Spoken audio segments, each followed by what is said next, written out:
Hi all, I don't know if you've seen the horrendous news coming out of Ukraine, but the battle for Kursk is completely over.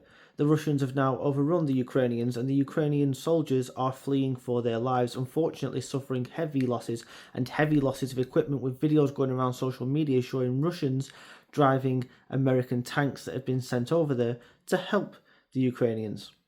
This is not just militarily a complete disaster, and the whole front is collapsing, of course, because they've got conscripted troops, literally men being dragged off the streets against their will, put in a uniform, given a rifle, and slapped on the front lines without military training because the Ukrainian professional army has been all but wiped out.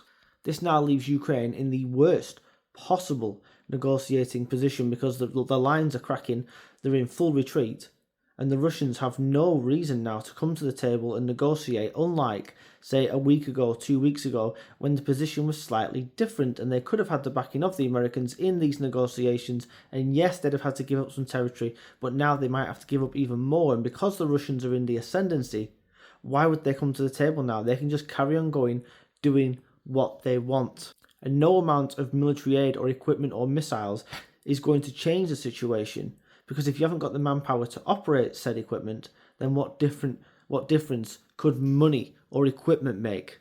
Had Zelensky not fallen out with Vance and Trump in the White House, negotiations could have taken place on a more level playing field. Maybe not completely level, but more level than it's going to be now. Terrible, terrible situation, and Zelensky is to blame for this.